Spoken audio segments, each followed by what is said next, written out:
Untamed is going to be untamed. It's going to be a little crazy. I want to talk to my people. I want to talk to my brothers and sisters. We can have grace and humility in how we interact with other people. Oh, hot dog, look at you. And nobody talked about what's really happening. And let's have conversations about what truth is.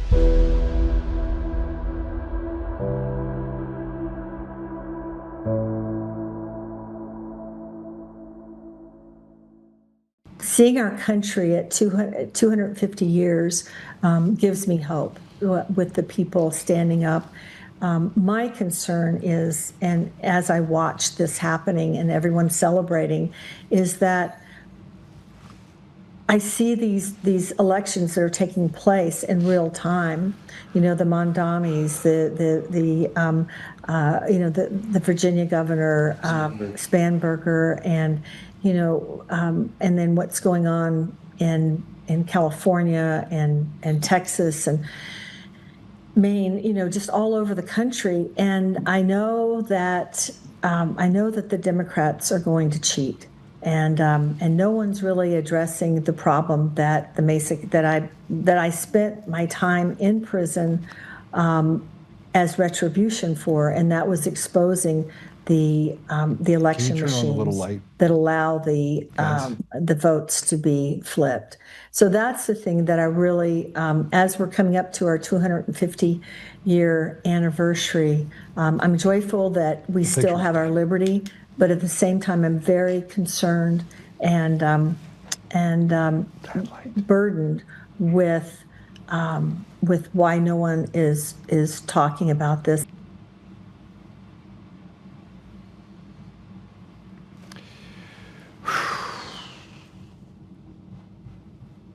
It's Monday. So Tina was released from prison earlier. They had to make a couple of adjustments just to make sure for security reasons. Again, there was a bunch of people that were outside of the prison, didn't know who was going to be good, who was going to be bad, so they just decided that it was probably best if they just addressed it that way. Tina talked about the party of the people, and I'm joined in the studio with Micah Richardson, who was at the election on Saturday with me for the state chair race, and he's going to sit in with me for this show because this is going to be the defeat on Saturday. I wasn't prepared, and I think one of the things that Tina said is the Democrats are going to cheat. I don't think it matters.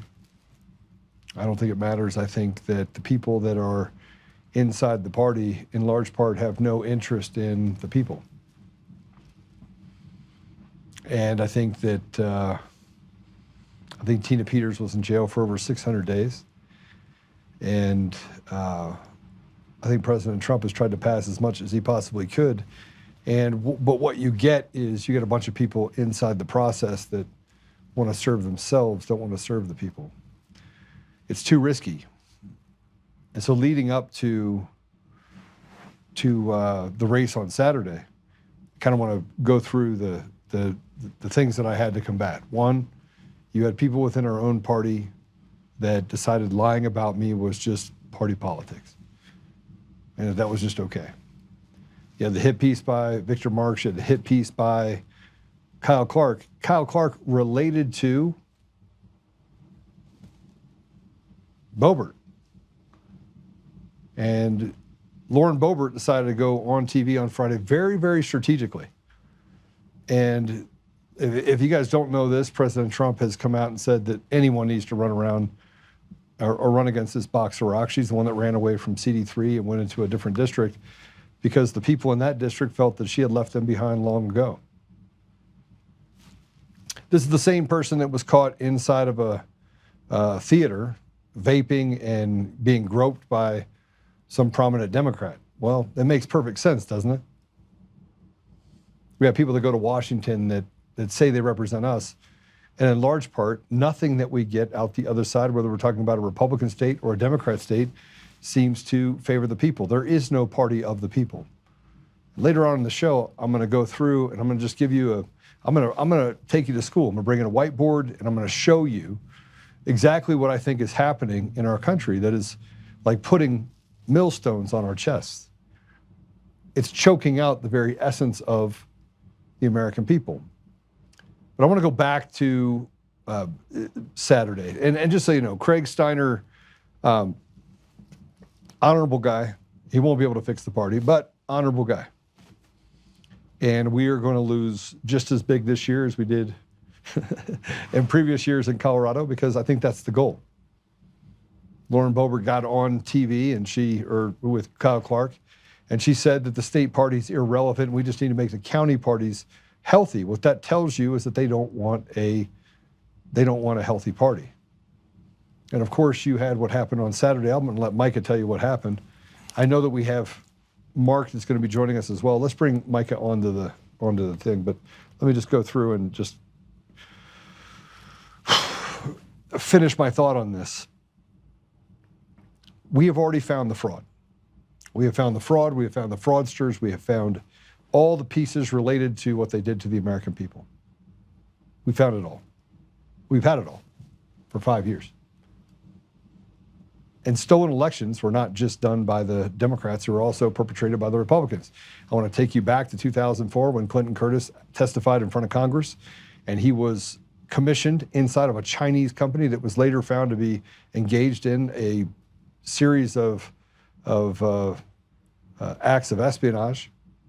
Same company, but was asked to create a system an election system that could hide votes and change the outcome of an election by Congressman Feely. Congressman Feely was a congressman out of Florida, and he was a Republican. Now keep in mind that Dominion Voting Systems was brought to Colorado by Scott Gessler, Wayne Williams. I mean, I can go down the line. These are all Republicans. The attacks against Tina Peters happened because of Matt Crane, Republican. And I could keep going. I could build you a list as long as my arm. Yeah, Phil Anschutz calls himself a conservative, buys up a newspaper, controls and picks candidates. You could talk about Ken Theory and bringing in, he was the CEO of what is it, the dialysis company, DaVita. DaVita. He gets to pick and choose winners and losers. And it doesn't matter because our taxes have tripled in the last 3 years, 4 years, tripled. Not doubled, tripled. Our property taxes have gone up by triple. Any relief we get from the federal government, the state swooped in and says, not only do you do not get the benefit of those state benefits of reducing your taxes, but we as a state are going to suck those up. There are cameras on every corner. Schools have dictated that you're, as a parent, that you don't get to dictate the sex of your child. This all happens, by the way, in a free society. And we think it's the Democrats doing it when it's not. It's a one-party system. It's not a uniparty system. It's a system of chaos that is designed to favor really stupid people.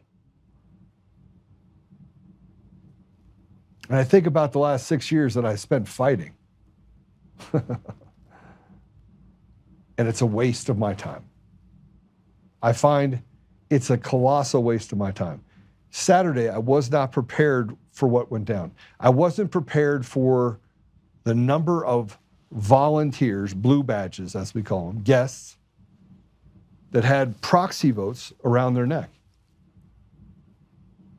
I think I counted almost 30, 29, 30. These are 30 non-voting members. 30 non-voting members sat in the back. In one, there was a whole row of them. And I looked at someone there and I said, Micah, what I said, this will not go the way we want it to go. 58% of the vote was proxy votes. Over 25, I can safely say that, had 5 votes, proxy votes, around their neck. 5 proxy votes around their neck. 5? Unequivocally. So 5 votes, 125 proxy votes concentrated in 25 people who are non-voting members. Non-voting. These are people from the community. They said, hey, I want you to go up there with us. You have to vote for these 5 people. And they did what was equivalent to ballot harvesting, but they did it in order to affect the outcome of the vote. How does that make you feel? If you're in Colorado, how does that make you feel? Like, I knew right away, and you said it. I started calling about 9:30, 10 o'clock. I didn't say it to you until about 1:30. But you knew that I knew. I knew that you knew. I saw it in your face in the morning. I was standing outside credentialing for 400 people. It took 3.5 hours. 3.5 hours to credential 400 people. Now, I will tell you that the volunteers there that were manning it, there were many of them that I knew well. The entire Keller committee was made up of people who diabolically opposed me. There wasn't one person that was on the Teller committee that was allowed to be on the Teller committee that was in my corner. And I know because Eric tried to get on the Teller committee to help out, and they said, no, we don't need your help. They only allowed people that they wanted on the Teller committee to be on the Teller committee.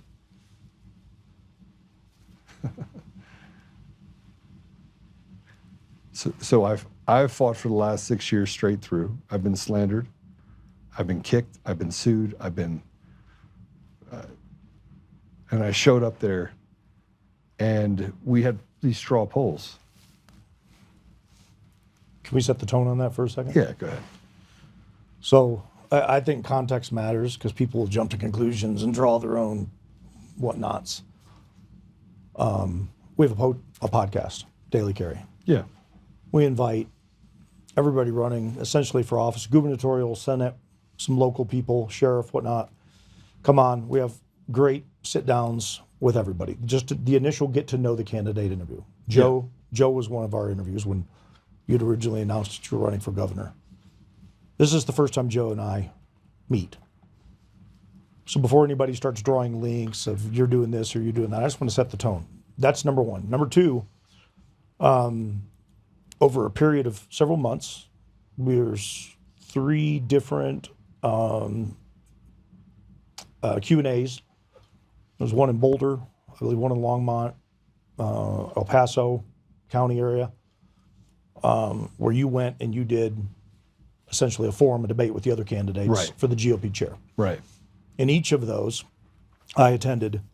The walkaway was Joe 70 to 75, 80% north of the second closest vote. Right. Every single time. Craig Steiner, I agree, nice guy, super nice guy. Met him a handful of times, very nice guy. Craig was in the bottom 1 or 2 in every count. Fast forward to Saturday, Craig sweeps this thing out of nowhere. Out of nowhere. I don't think it was out of nowhere. I think it was planned. No, I mean by observation. McCracken got 76 votes. He got 76 votes. He received 2 votes in all of the forums combined. That's correct. That's what I'm getting at. So I say out of nowhere, here comes a guy. I mean, he got the nod, but there's reasons why. And I started watching it unfold, like I said, 9:30, 10 o'clock in the morning. Different whispers in people's ears. And I'm a bystander. All I'm doing is standing back and watching. Craig is the same guy who chaired the GOP previously. Douglas County GOP. What launched out of that was the greatest, what I like to call Charlie Foxtrot I've seen in the 26 years I've lived out of here. Douglas County GOP is a disaster, and it has been a disaster. The school board is a disaster. Everything down there is a disaster when it comes to politics. And he was in it, and he watched it breed itself. At that time frame is when everything went awry, and we just put a guy back into now the state chair who had a chance to run the Douglas County chair, and everything fell apart down there. You know, I don't, like I said before, I think he's an honorable man. He's a good guy. And But let's be honest. I've been losing for the last 6 years. I put it in perspective, actually. And it's, you know, and maybe this is just me looking at it from the perspective of that I'm playing in the devil's playground. And I mean, you got somebody that was in my campaign. Her name's Darcy Schoening. Schoening? I said that right? Yeah, that sounds right. Who I had to separate from, right? And I didn't do it fast enough. I should have done it sooner. And this is the person that's now getting online and saying that I'm a bad guy. The stuff that I know about her just in the last 10 days, frankly, is disturbing. And I'm just waiting for somebody to poke the bear on me for that. Who I felt maybe was a part of it to do the things that she was able to do. And I was like, I see the eternal good in people. It's probably my biggest weakness. I think I'll probably see a lot less of the eternal good in people after I've just, this culmination, this aha moment. But then you start looking at the other people inside of this race and the fact that they feel they can sleep well at night, saying and doing the things they do inside the party. And then to see this happen in the party, McCracken got 76 votes. How? And it was planned. Like there was so much planning that went into this that I look at it and go, well, Boebert goes on TV Friday to slander me over comments that I never made. I never said that I wanted to execute the governor. I didn't say that. I said they should be tried for treason, and when found guilty, they should hang by their neck by death till dead, because it's in our Constitution. But they have run so far with this that now I'm the diabolical maniac that wants to go kill people. I mean, think about that. Think about the outcome of being able to work 6 years to destroy a single person. And that's what's happened. They've been doing it to Trump from day one. Yeah, but I'm not Trump. I understand that. Right? And I'm not, Same methodology. The reality is the only win that I got over 6 years was getting President Trump elected. That's it. That's the only win. That's the only win. Across the board, that's the only win. The only win. I mean, short of that, couldn't sell my company. I've been defamed. I've been attacked. My wife's been attacked. My wife had to step away from her companies. I had to sell off my companies. I have to deal with the $160,000 in fees, protecting a guy on Antifa, only to have him go to court and take away my attorneys and say that you still have to have, it's not our obligation to make sure you have an attorney after telling them that my attorneys can't actually represent me. I mean, it just never ends. Finding probable falsity while also arguing the other side that the call didn't exist, and then admitting the call exists by doing an affidavit, then saying, I pinky swear I'm not on the call. Having the only people to be on the November 3rd, the day before the election, on November 4th, or November 2nd, excuse me, November 2nd, a day before the election. All these radicals are on the thing with Chris Krebs. Coomer's on it. He's visually not a part of anything. Been there throughout all of Sequoia Smartmatic days. He's a nuclear engineer that writes about PID controllers and nuclear decay models, energy decay models, which would actually be something you would use if you tried to get a fixed outcome. All that stuff, right? And I still came out the other side as Joe's full of shit, and this diabolical is telling the truth.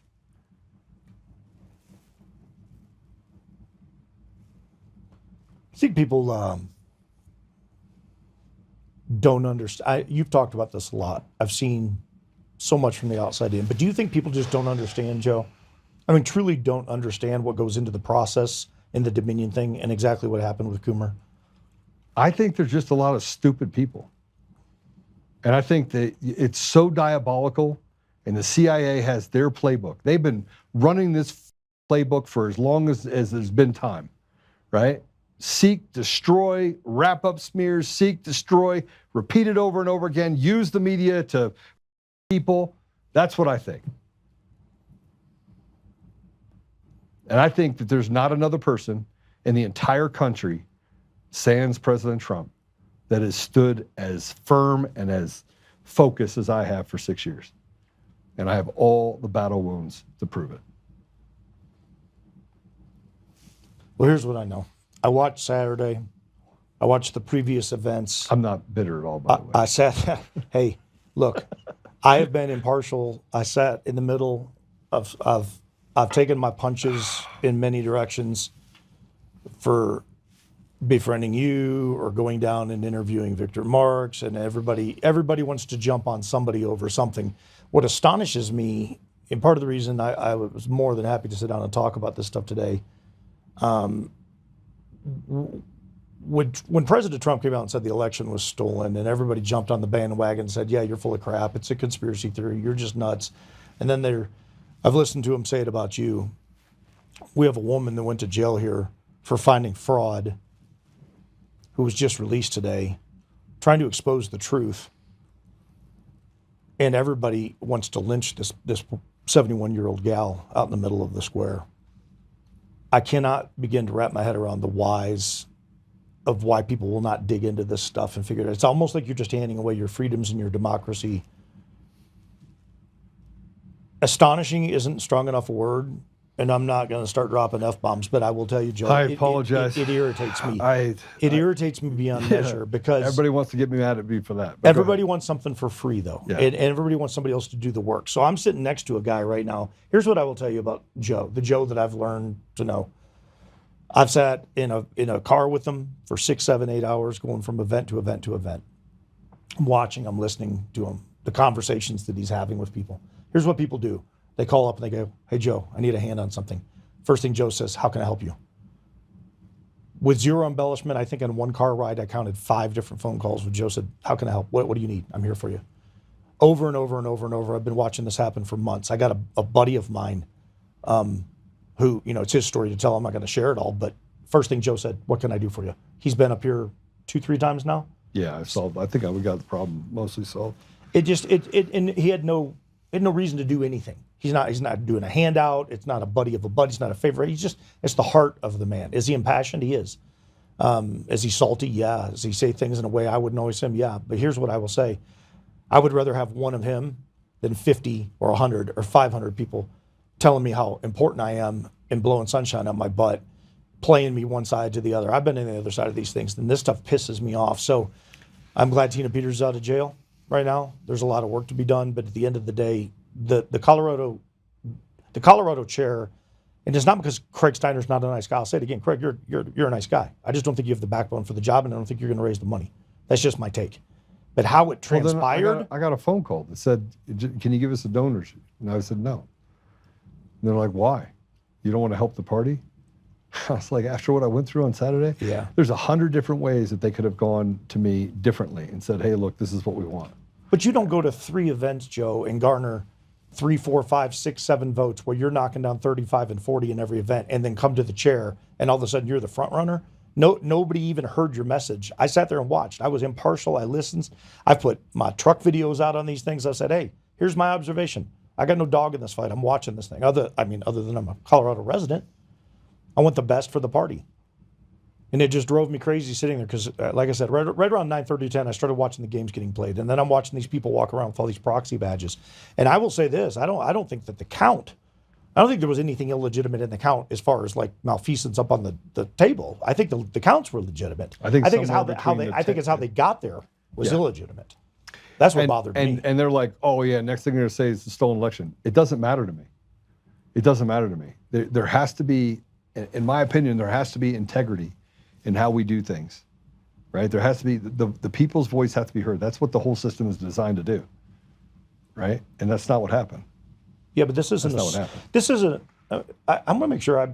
This is not a sore loser thing. I don't. This was I watched it. I was one guy sitting there watching 409 people, and I'm telling you, I watched from different vantage points. Well, there's only 173 or 83 that were there. Yeah, well, 409 votes. Yeah, 58% were proxy votes. Votes.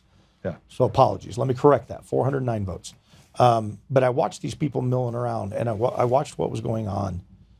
I watch the games at play, and I've been around this long enough, and I've seen enough of this stuff. I've seen it down in the Douglas County GOP.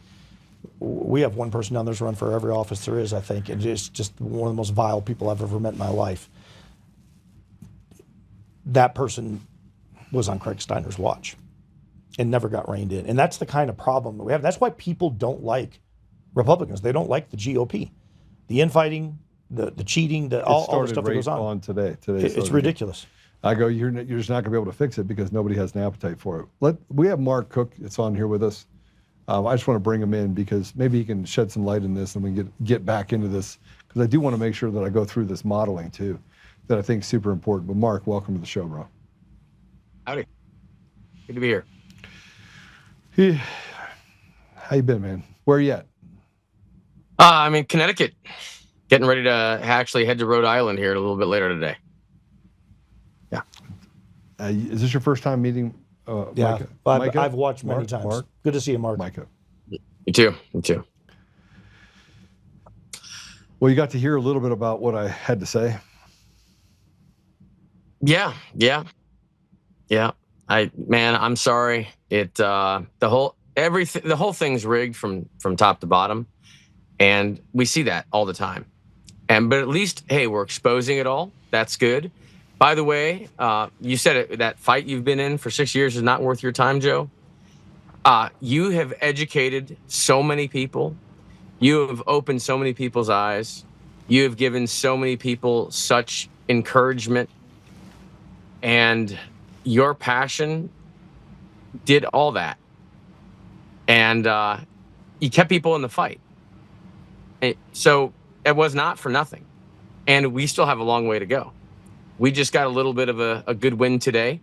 We've got one of our prisoners freed from the cage that these communists have put her in.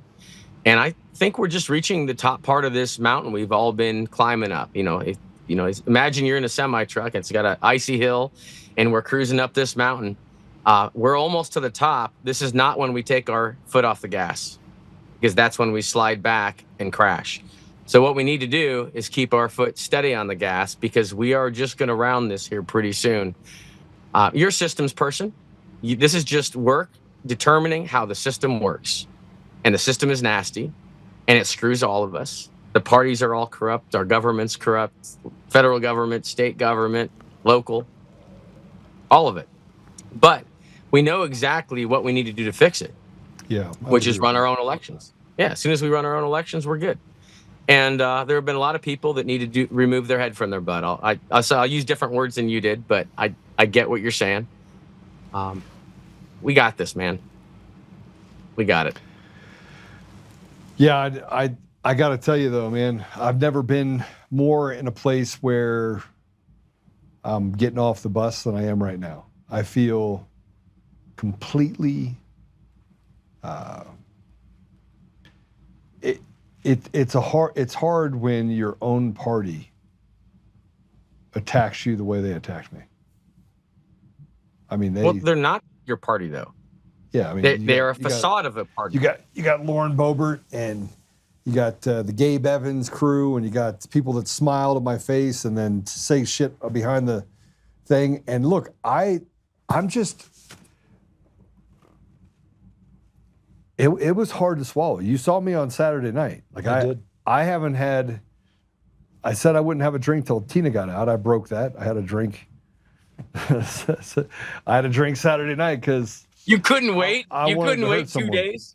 Man, I was not, and I didn't even care at that point, right? I mean, it's the. Let me just tell you what goes through your mind. Like it's the idea that the sacrifice and the things that I have sacrificed, which I find to be offensively enormous. And to have hit piece there was 3 hit pieces put out to me the week before the vote, of which I got in an argument with one of the guys over because they wanted to distance themselves from me at one of the places that I gave a bunch of money to and still continue to give money to. Then we have a hit piece, which was put together by Bill Owens, the ex-governor, Bill Owens. So Bill Owens of Colorado and Sean Tonner put together this deal to go after me and went to the gay tranny guy Sean Beadle to write a hit piece. So they use the same tools. They use the same radical leftist in order to get stuff done. I mean, it's deception. Yeah, all of it. And they have great relationships with them. So they go and, hey, I got a great story for you. I need you to destroy this guy. And they're like, oh, yeah, I want it. They've built this system for decades. Yeah. I mean, it didn't happen by accident. And you got Phil Anschutz. He sits on his little perch. I said, hey, I want to meet with you. He's like, yeah, no, I think I've neutralized Mr. Oltmann. And you knew what was happening. You knew it was happening. They're sick people. They're sick, disgusting people. They're tyrants, and they think this whole thing belongs to them. They have no idea, and they don't even care. They really look at us as peasants, gum on the bottom of their shoe. Well, then I'm the biggest useful idiot of the last 6 years in the history of America, I think. Nah, not at all. Not at all. We're all part of this. But remember how many of us there are, Joe. Right? Yeah. There are hundreds of millions of us, and there's only a couple thousand of these crazy a-holes that are doing all this and that have been doing this behind our backs for decades. They've been doing this since the 70s or earlier. They've been doing this. So literally, we just got in the game about 6 years ago. I think we've come a long way in figuring this out. And once we wake up the rest of the citizens, which we are going to do, and you are going to do, because God has put you through everything He's put you through to create what I'm looking at right here, which is someone that is incredibly intelligent, articulate, very unfiltered at times, but someone that understands how systems work and that can take a lick and keep on kicking. So that you're gonna keep going with it, because we're all going to I'll keep ticking. It doesn't mean that I'll stay on the. There's way too much betrayal, Mark, and I guess I'm setting it up. Yeah, that's why I wanted to have you on. The amount of betrayal and the amount of that people have taken from me. I mean, literally taken from me, and it's my fault. People call me and say I need money. I'm like, okay. They call me and say they need help raising this or doing that. Or you're right. I probably, Micah, do way too much. Well, I will say. Mark, have you ever watched Royce White? You caught on to this guy at all? He's running for senator in Minnesota. You got to check him out. So he basically said something the other day I've been saying for about a year. It's going to come down to we're going to see 2, maybe 3 parties, and it's not going to be Republican, Democrat anymore. It's going to be patriots, and it's going to be socialists, communists. Yeah, absolutely, 100%. That's exactly what it is now. Crushing it in Minnesota right now. Everybody should be paying attention to him. Yep, that's exactly where we're at. I mean, the parties are gone. The parties were infiltrated. Democrats were infiltrated many, mmany years ago. That was back when I was a Democrat. That party got totally taken over. I switched parties because I thought that's where I would fit. I didn't realize that that Democrats got taken over, and then of course the Republican Party got taken over too, because that's what communists do, because they know the parties control the candidates, and if you control the parties, you control the candidates. It's just another way to control the pieces on the board. So of course they took the parties over, and rightfully so if they're communist. So it's patriots versus communists. That's what it is. I called this out a couple years ago when I saw the signs. I said, holy crap, this is communism. These are the communists coming after us, and they've embedded themselves in the minds of a lot of Americans. And they don't even know they're communists. That's the biggest dangers. They have no clue that they're communists, yet they are. And they are fighting to destroy the very nation that they live in, and they don't even realize it. And so back to your comment that a lot of people are stupid, Joe. Yeah, you're right. And we got to make them much smarter, because they don't understand what they're doing. They have no clue. But there are a lot of smart Americans out there. They just feel helpless. They need leaders. They need leaders that can encourage them and give them some internal strength and some guidance. Lead from where? I mean, I was having this conversation earlier about the American Party, and that Elon Musk needs to set up the American Party. I mean, just have the American Party, and we'll do that same thing. There's so many people. You talk about people being left behind, and the Democrats and the Republicans. That I wanted, and my goal was really to hijack, and I've said this, Wreck-It Ralph, Wreck-It Ralph, the Republican Party. Make it the party of the people. Go into Denver, go into Aurora, go into the rural communities, speak for the farmers, make people that actually go into office be forced to go back and have town halls and hear from the people how they are or not fulfilling their promises. strip people who get straight Fs across the board on representing the people, strip them out of office, take away their R, right? Make them have to fight for them from an independent deal and then put another candidate on top of them. Use sticks and carrots to actually help the people, right? What's stopping you? You can still go out and talk to people. You can still do all this. You just don't have to do it under, communist GOP. All right. So here's what stops me from doing it. I think the only candidate that can lead the party, lead the state on the governor's side is Scott Bottoms. He's a Republican. Yeah. There are some good people that are inside of offices that I think deserve to get a fighting chance. Now, I don't believe that any of them will win. I don't believe that Mark Baisley will win because, frankly, he doesn't have the money behind him and nobody has an appetite for him. I think the only person that is being wooed by the Democrats is Barb Kirkmeyer. She's on every stage. Scott's being pushed out, sitting with Weiser and Bennett on a stage and leaving even, Victor Marx is a non-issue as far as I'm concerned, but the game's fixed. The game is fixed by people who, frankly, are the haves versus the have-nots. They're the haves, right? Yeah, so just all we have to do, reach people's hearts. And maybe Victor can retool you. I know it's been a rough couple of days. Too soon? Too early? Okay, all right. Victor's all right, hey, Micah laughed. There we go. So listen, we were just talking about this. He got retooled, by the way. I just want everybody to know. Who got retooled? Micah has been retooled. You're kidding me. No, he did. He got tooled. Oh, crap. Sorry, man. No. I think there's... Hang on. I'm going to release, so I make these little things called truck videos. Mark, I've been doing them for years, the inside of my Jeep, my truck, whatever. I throw a 2, 3, 4 minute video out. They're semi-gay, but we let gay people be a part of our deal, so it's good. They're epic. They are actually epic. They're good. They're fun. And look, so I did a part 1 and a part 2. I said this earlier, I've been right down the middle. And I don't mean down the middle as I'm not choosing where I'm laying. You can't fall off both sides of the fence at the same time. You just can't. When I say down the middle, I mean as far as he racked himself.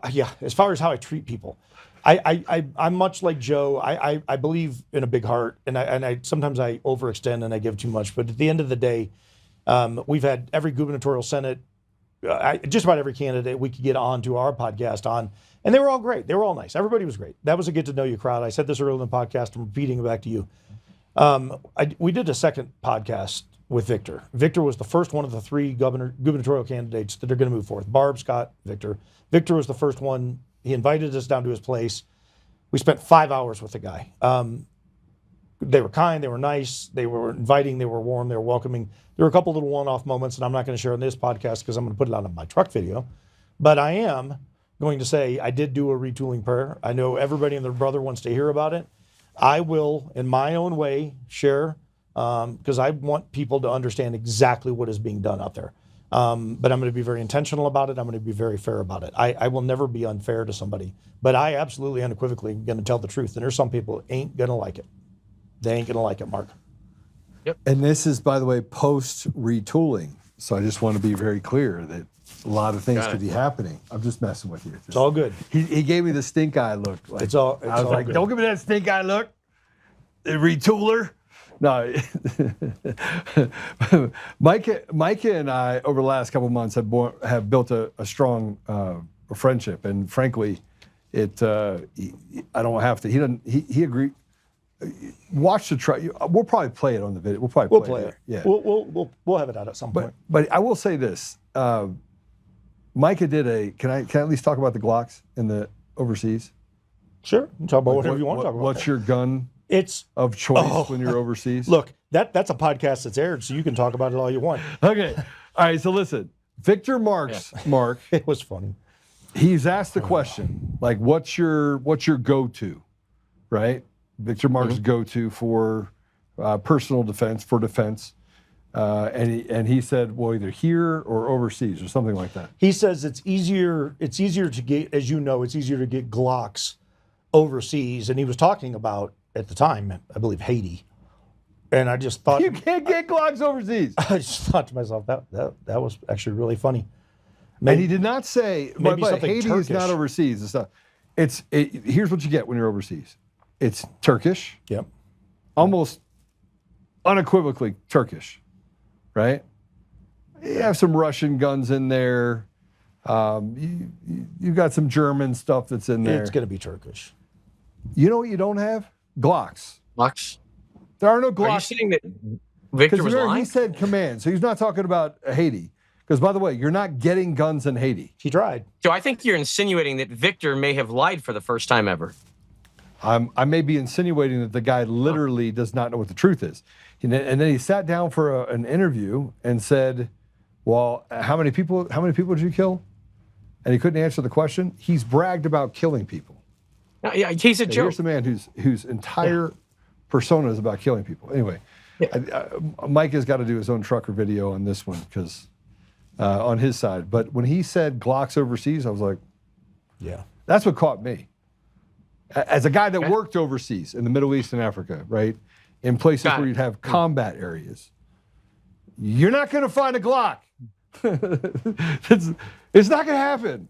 Like the Trump. What got me originally was the whole not even wanting to have a discussion about what happened to Tina Peters or talk about election fraud. That was number one. And I thought, wait, you mean a Republican front runner governor not wanting to talk about any of this stuff? That's right there. That was my litmus test.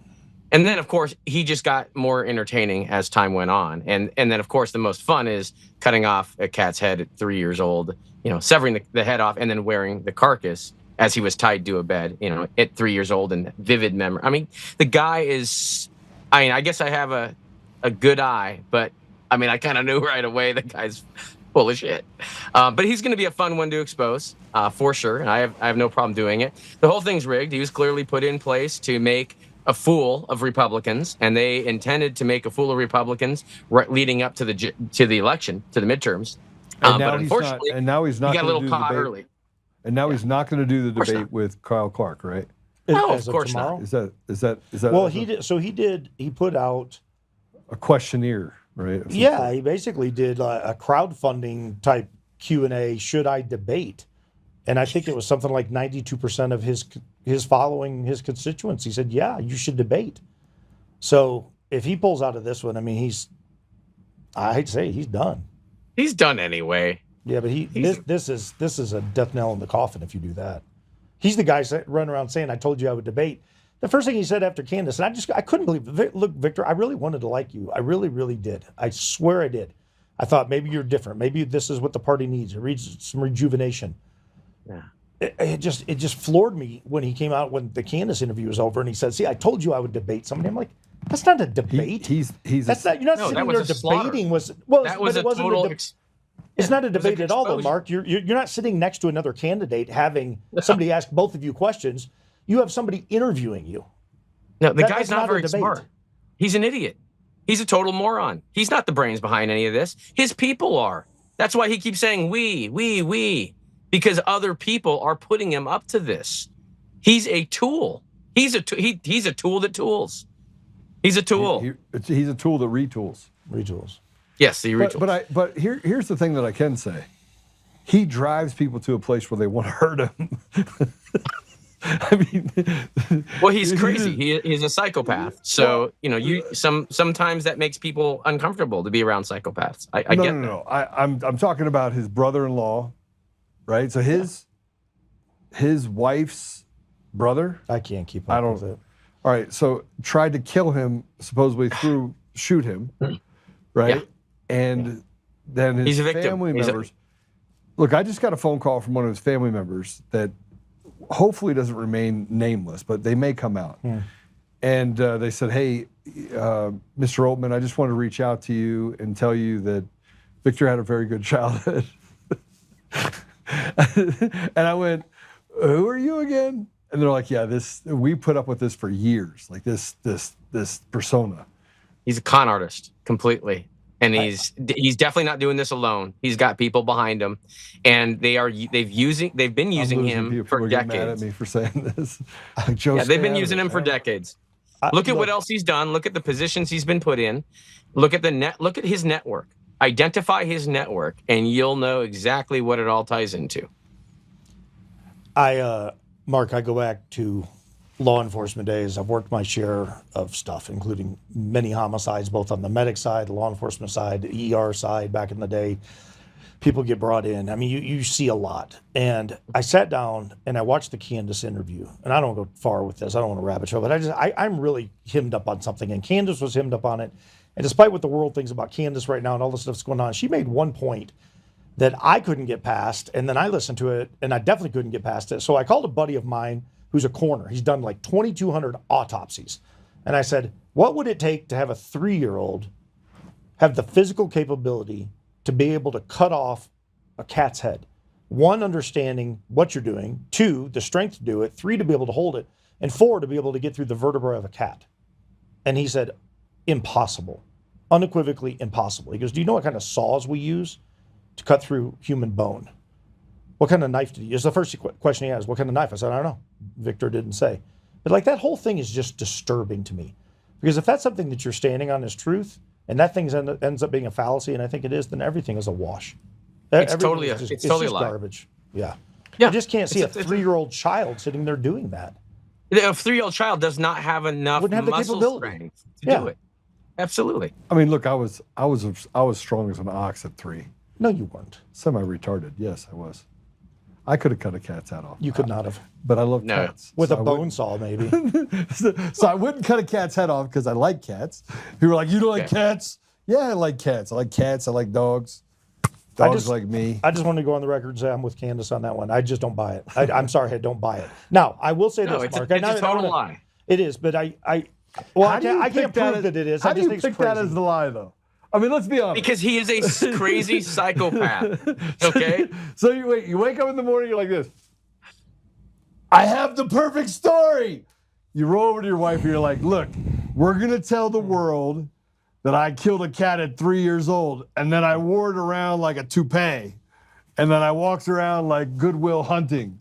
Who is going to ask someone that they feel has been through childhood trauma to actually prove their childhood trauma? No one's going to ask it, so that's why it's the perfect lie. That's where I wanted to go. I'm going to defend Victor Marx right now to Istanbul and back if I've got to. Nobody gets to question whether a child has been traumatized at an early age and abused at an early age. And I'll say that as somebody who went through it. It took me until age 30-something before I came out and told my wife about it. Sodomy, 2 years, happened in the church, small town Kentucky. Nobody gets to come back and beat the crap out of me for that. What I would never do is make up stories and then stand on them.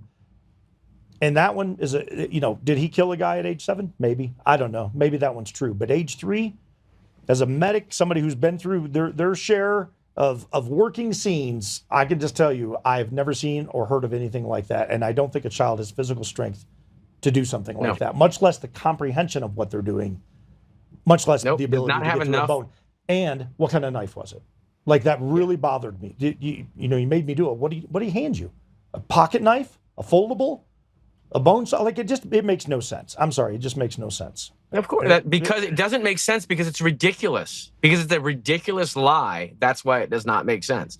In addition to all the other lies that man has told, and he is, think of how much money he's taken from people. Think how much damage he's done to people over these years, these decades, with all of these lies. Well, it's not. I can't wait till people dig into him.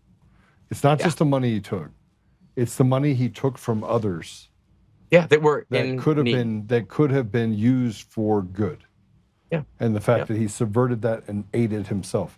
This is the hardest part about the entire political spectrum that I have problems with. And you could say whatever you want about President Trump, right? I just told you the only thing over 6 years that I felt like I've won is that President Trump was elected in November of 2024. I credit a lot of things, including Elon Musk. I pray that President Trump could realize that Elon Musk was largely behind that. Now, whether or not he did it or somebody else did it, and they stopped the manipulation of the election enough to be able to make sure that he didn't get, they didn't do the same thing they did in 2020, right? But President Trump is still not taking the salary. And you could say, well, he makes his money because he's worth billions of dollars and they set up all this stuff. He's done things honorably. And he's never asked for anybody's Like when he had the guy on the side of the road, then he met a guy and he decided I was going to pay off his house. He didn't do any of that and go out to the media and say, hey, this is what I did. He did all of that behind the scenes, right? And I just think that, I don't agree with what he said things about Candace Owens. Mm-hmm. But then again, I don't, Elon Musk, or excuse me, Victor Marx equates himself to be like President Trump. President Trump has never stepped on the face of anyone in order to be successful. I don't believe that he has. I believe he's a shrewd businessman, but I don't believe that he's like slit the throat of someone around him just so he can get ahead. I just don't believe it. You think differently? No, I don't think differently. I'm listening. Yeah. And Victor Marx is he'd literally kill his own. He's proven he'd abuse his children and do all the other stuff that he's done. Regardless, he has no loyalty at all. He's a tool. He's an operator. That's who Victor Marx is. He didn't do this on his own. He's not smart enough. He's working for people. I would like to. No question. I would like to hear him say at this juncture, because this is the first time I've spoken out to where people will perceive the negative. I've always been right down the middle mark, but I finally, as of Saturday, enough was enough for me. I was tired of listening to it. Look, there was a kid at the chair that got up. They had like 1 little minute stump speeches. Mm-hmm. Kid got up and he said, hey, I'm here to represent Victor Marx. And there were people in the room that booed and grumbled. I mean, like, there's not this following out there, I think, that people have. There's people that believe in him for sure, but there's not this. It's going to be a decimation. People want a hero. They do. People want and a I hero, understand. and he and portrayed himself as a hero. Yeah, of course. Hey, they do. Yeah. I was one. I was not the hero that they wanted at the time, but I was definitely one they needed. And I'll agree with that. They decided to cheat the system. And Joe, I even had people tell me that they hate you, but they want you to win because you're the only one that can clean it up. But people hate me because of the same reasons that I just said. Well, they don't even know me. They know nothing about me. Well, they hear you with an unfiltered comment, and then of course they take it to mean much worse than it does, and of course that's helped by those that are looking to manipulate people's perception of you. So yeah, they fall for a lot of stuff because they don't listen to you long enough. They'd sit and listen to you long enough, they'd realize you're more than a soundbite. But they love those sound bites. I'd echo that. I think that's the problem, and that's what Trump did. Look, in the room the other day, they said, stand up if you voted for Trump. Everybody in the room stood up, every single person. Well, Trump is salty, he's edgy, he said all sorts of things, right? Mm-hmm. But he's getting stuff done. I just really, again, I struggle with the whole story, the embellishment, the exploits. I've kind of hit my wall on it. I've been able to vet and dig into some things. The one thing that I want to hear Victor say is if he loses, that all of the money that he raised, he's going to donate to a worthy cause, not to himself. It'll go to a worthy cause. I want to hear Samaritan's Purse. I want to hear something. I want to hear something good. It's already been given away. He already spent it. Go look at his expenditures. Yeah. And look who he spent the money on. Look where the money went. And look how much of it's Smurf transactions also. Then the same thing's going to happen in this. Is this all set up for Barb Kirkmeyer? I do believe that, hey, I don't know Barb. I have offered to Barb. I've asked Barb if she'd sit down with me, even remotely, so I can go over, what's going on in our elections. Make sure, obviously, if she's running for governor, she'd probably want to know how elections are rigged so she can protect herself from it. But she has not yet reached out. And I will say this on a side note, if someone wasn't worried about winning or losing and they were just in it for the game, they probably wouldn't take the time to have the discussion. And I hope that's not the case, but here's one strategy I think. I don't think Barb's a bad person. Obviously, Scott's my guy, right? I mean, I'll tell you right now, Scott's my guy. I don't think Barb is either. I don't know her. I would love to talk to her, but I do think that people that are pulling all the strings in this, one of the strategies that I would have employed if I was a bad guy is I would have absolutely thrown in a candidate like Victor Marx, propped him up, manufactured the perception that he's the guy, have everyone get behind him, which would have choked everyone else in the room, sucked all the air out of the room for the other candidates. then I would have known he had all these skeletons. So then I would have handed all those skeletons to those, the crazies on the left, will say, which, by the way, notice they were silent on all that. Notice they did not go and attack Victor Marx at all. It was actually people that on the conservative side that were exposing him. And if he was a legitimate, real Republican candidate, they would have torn him a new, they would have torn it, right? They didn't. So because they left him alone and know exactly what they were doing, they were allowing him to prop himself up as the candidate.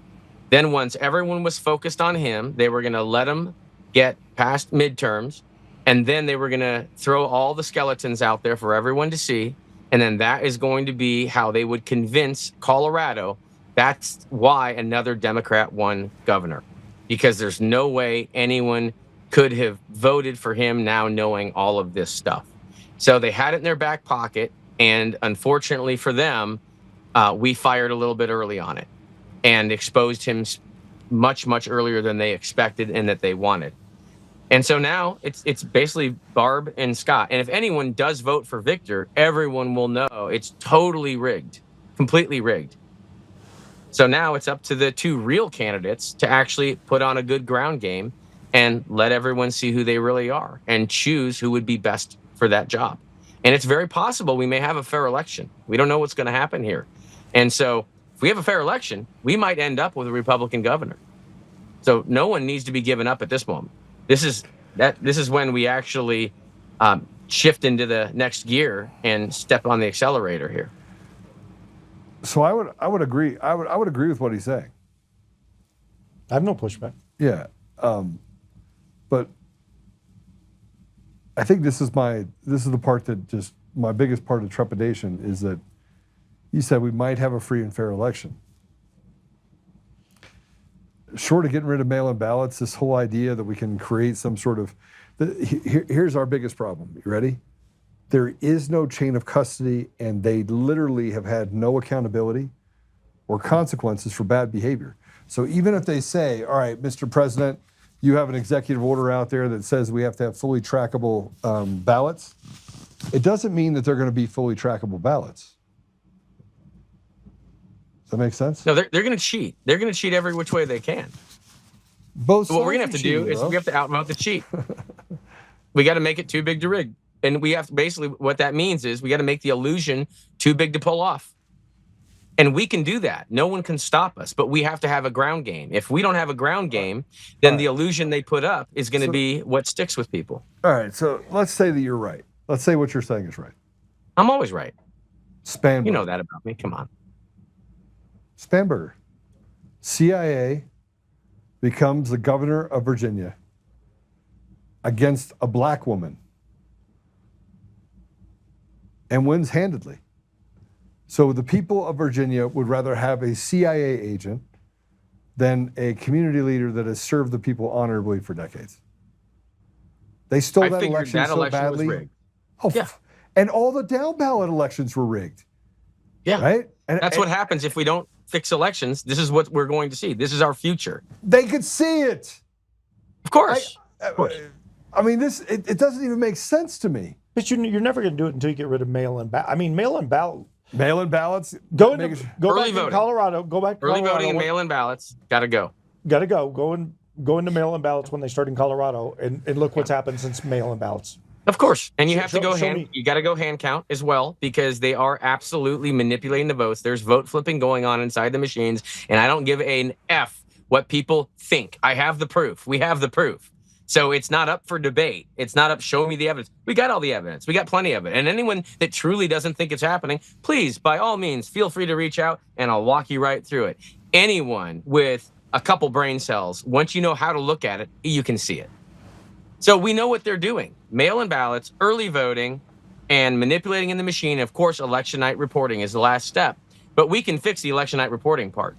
Real easy. Citizens, go out to your counties and get the results after every election. Get them yourself and add them up, because chances are when you add them up, they're not going to match what the state tells you the aggregate result is. That's a really simple one. What was the difference at the assembly in vote count? Was it 80, Joe? At the assembly, was it 80? For what? The tally, the amount of votes versus the amount of people. there was a significant difference. Wasn't it 80? No, there was 163 people that were there, right?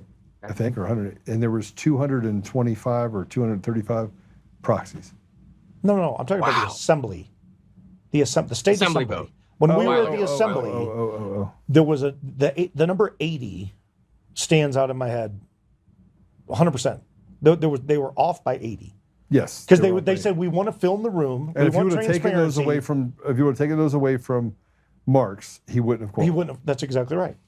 Yeah. Yeah. At the assembly, where they could have counted all in front. They could have counted in front of everybody, and they said they put a resolution or something that said we're not going to film it and you can't watch it, but we're going to take it up here in the room. And they came back and there was a difference of 80. That's out of 2,000. I'm shocked. All right, hold on. I'm so shocked. So let's fast forward.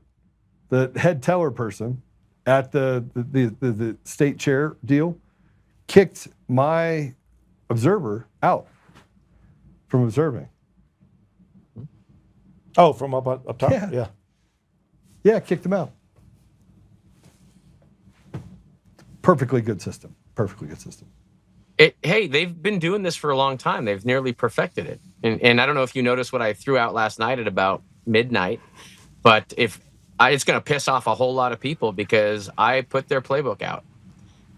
If you haven't seen it yet, you probably need to check out my X or go to handcountroadshow.org and go to Get Educated and then Cabal Tactics.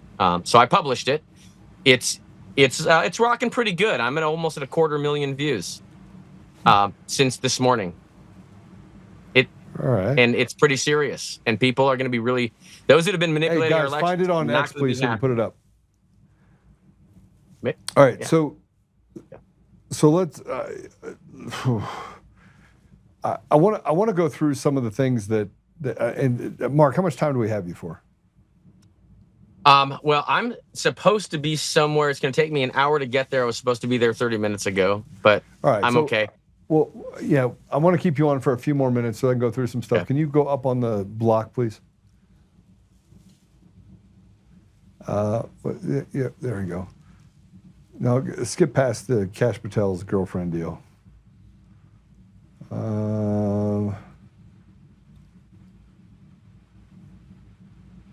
Keep going up. That's the federal judge. I can shoot you a link if you want. Yeah, can you send it to me?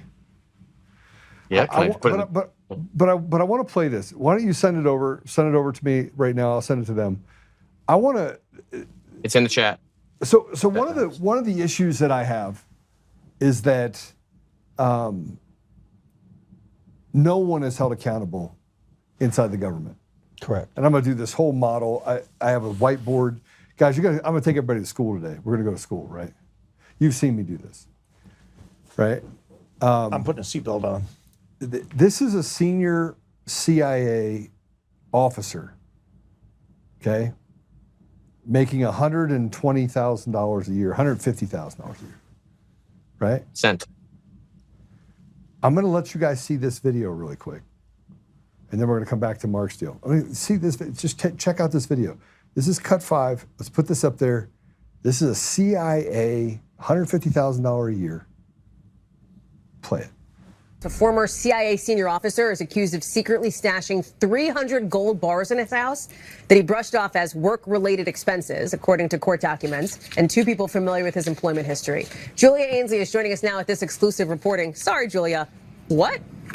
I know. Hallie, when I first heard this tip, I didn't think it was real. And then the court documents spelled out that there was a man who was an employee of a government agency that was found with $40 million worth of gold bars in his home. If you're wondering how many gold bars that is, the court document says it's about 308.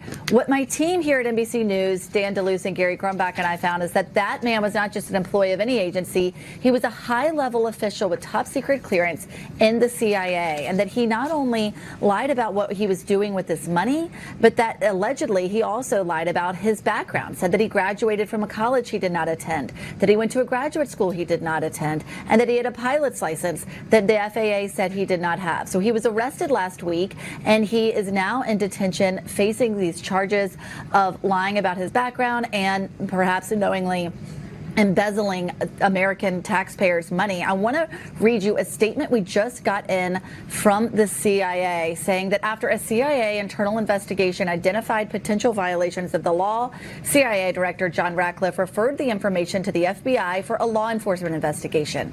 The FBI is working closely with our partners at the CIA and the Department of Justice as we continue to investigate this matter fully. So, Hallie, we will be staying on this, but what this looks like is that this was someone who was given currency. He was even paid in cash and watches that he said needed to be used in order to pay for operations that he was in charge of. But rather than keeping it in his office, they found $40 million worth of this gold, as well as $2 million in cash and 35 luxury watches in his home. So we'll bring you more as we learn it.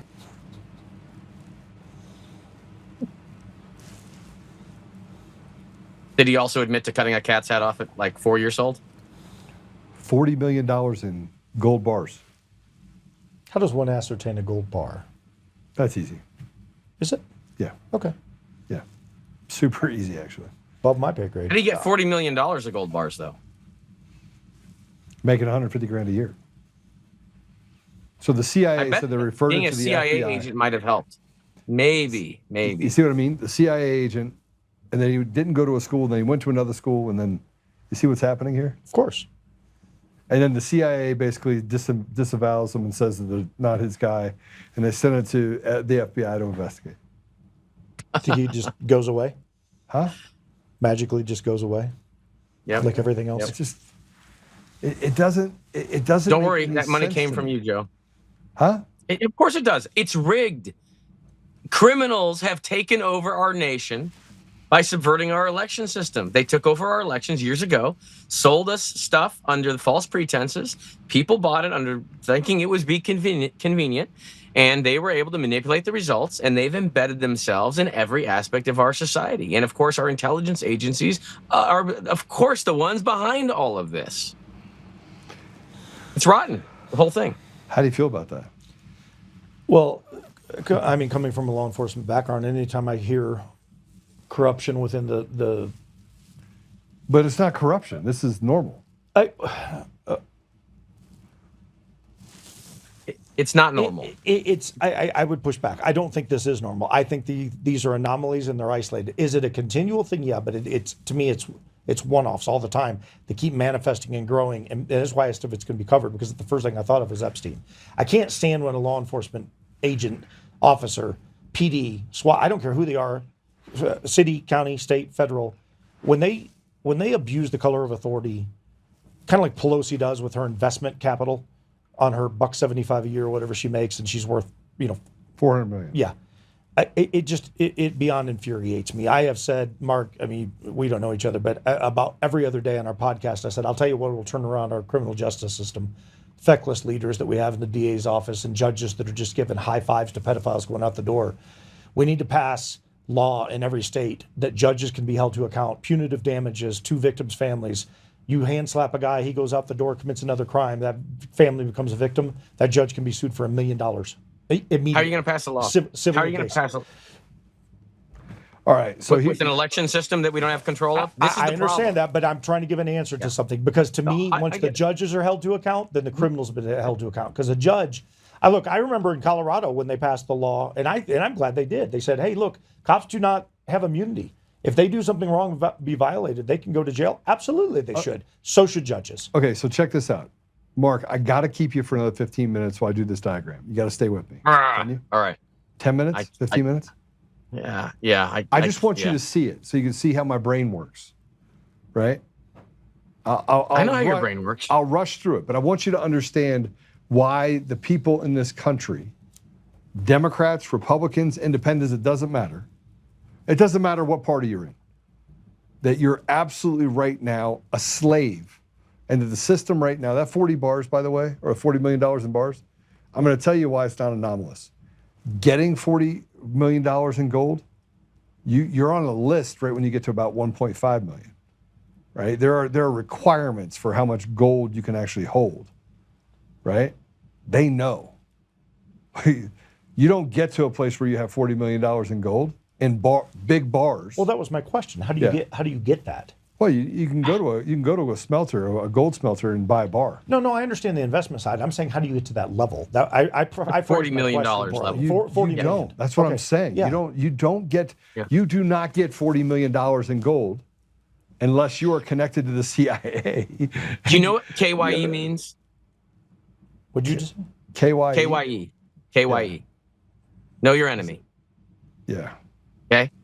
Our enemy are a bunch of criminals that took over all these aspects of our government and took over these intelligence agencies. They're all criminals. It's not people that don't have the right understanding. It's not people we can explain a better way. This is like trying to argue with the criminal that's broke into your house and is stealing your TV off your mantle. You're like, excuse me, sir, you seem to be stealing my TV. Turns out the criminal doesn't give a crap. Excuse me, sir, but look at these laws you're breaking right now. The criminal doesn't give a crap. Excuse me, sir, I have data that shows that you've been stealing my TV. Criminal doesn't care. Excuse me, sir. Criminal's going to take the TV no matter what. They're already in on the inside. The only way we stop them is by taking over our elections. That's it. There's no other way. But we you can't convince them. Yeah, so the answer to that question is what you said is right. But I also believe that frankly, it might be too late. And I'm going to show you why. That's why I want to show you this diagram. No, I'm not saying it's not too late. I mean, literally, I think we're going to have to take our elections back, period. And I think there's going to be more than just elections we have to take back. I think that the people that are in position are, okay, we start with elections. And I'm not advocating for violence either. That's not what I'm showing. But what I'm going to show you is that if you go back in history, just look in the rearview mirror for just a snapshot of a second, will give you an idea of where we are today and why we're there, right? And if I could show you that, you'll go, oh my gosh. And everyone that I've ever shown this to goes, oh, that's true. Am I going to be looking at a crown? Yeah. Well, let's get on it. Let's get on it. All right, quick commercial break. Go to commercial break. When we come back, you'll be looking at a whiteboard, and I'm going to take you to school, Mark. Okay. We'll be right back.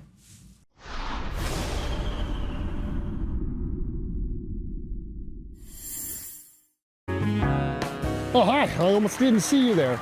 Welcome to DCF Buns, where you can find the freshest buns in town, if I do say so myself. Oh, our master bakers teach class every week. So whether you're new to baking or trying to improve your culinary skills, we got you covered. And we can help you bake the cake of your dreams. We'll even clean your cake if you want. And if you don't want to bake anything yourself, we have loads of fresh buns available in a variety of shapes and sizes. Check us out at dcfbuns.com to learn more. DCF Buns, we keep the buns hot and the deals hotter. Buns. In every thread, in every stitch, Honor-Bound USA weaves the fabric of the American spirit. It's not just apparel, it's a testament to God, family, and country. At Honor-Bound USA, we're a family of patriots who put our faith, family, and America first. When you visit our website, you'll find a line of products that embody our commitment to pray, stand, speak, and act. As the official site for the Untamed podcast, all of our products proclaim speaking the truth with courage. We also have the powerful documentary from Professor David Clements, Let My People Go. Identify yourself as one of the few who are willing to stand for what they believe in. Join the Honor-Bound USA family today. Wear it as a badge of honor, commitment to the values that shape us, and a pledge to the bright future we will build together. Because when you're honor-bound, you're not just wearing a brand, you're embodying a lifestyle.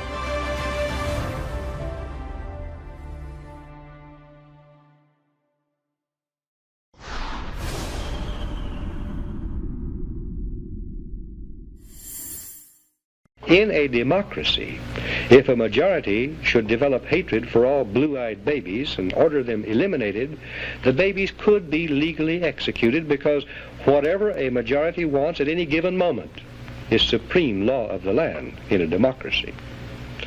How can liberty be safeguarded against the mindless, soulless tyranny of majority rule when government is founded on the principle of majority rule? Jefferson answered that one, in questions of power let no more be heard of confidence in man, but bind him down from mischief by the chains of the Constitution. In short, America was founded not as a democracy, but as a constitutional republic. We pledge allegiance to the republic for which our flag stands, not to a democracy. The Constitution requires a republican form of government for all states, but does not mention democracy, and neither does the Declaration of Independence or the Bill of Rights. The Constitution is a binding contract. Now, I put this up a little bit ago, is that in 1645 with the Magna Carta, it dictated that this happened, that the king now were with the people, and that the line, can you get me a little higher on this so people can see what I'm doing here? Can you go up? Okay, so what I did is I took the line for the law and I moved it above the king.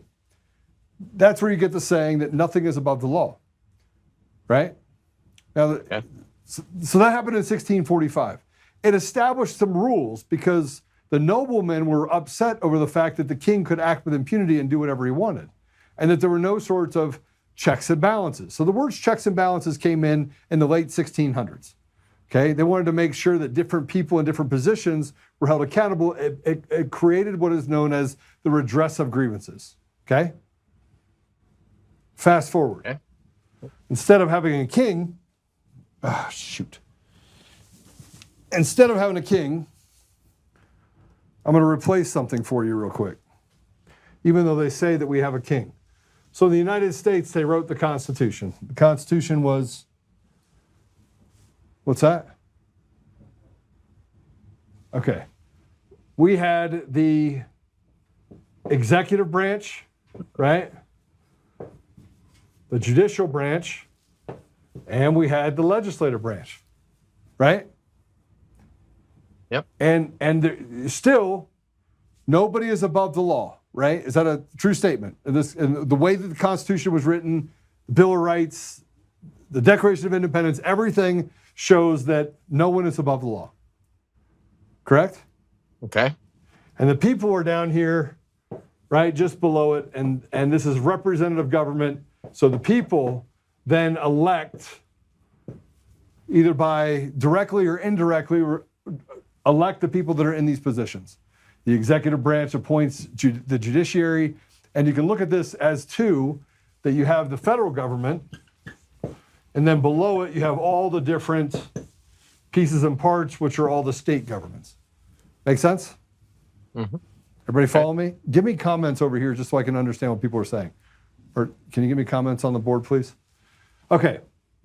This is how the system was designed to be. Now, something interesting happened right around the turn of the century for the 19th century, right? And you get into like 1910, 1911, 1912. What happened?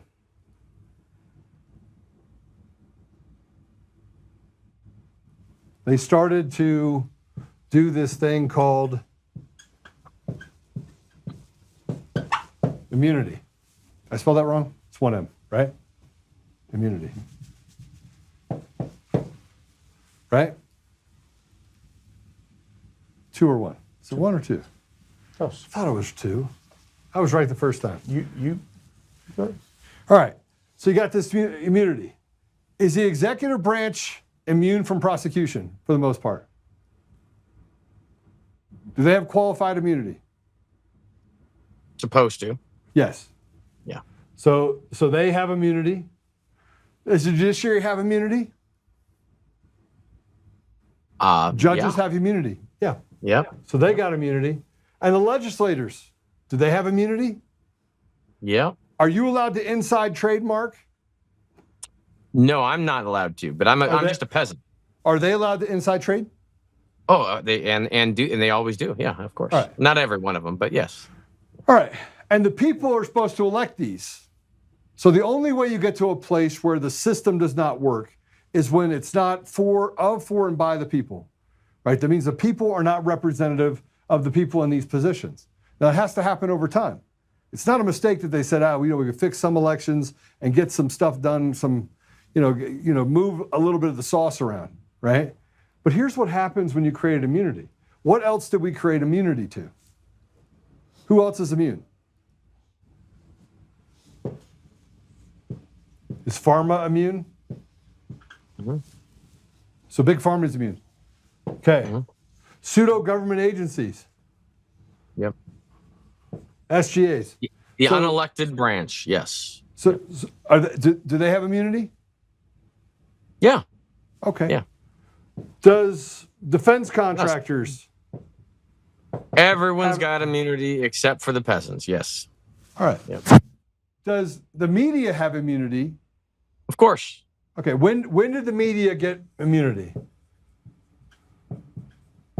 Well, they've probably always had it, but it went really crazy at the Smith-Mundt Act. Smith-Mundt Modernization Act of 2012 happened during Obama's term, years. Yep. right? Yep. So you have the media that now can lie to the people. The government can actually dictate Legally, those lies like, legally. Yes, legally, right?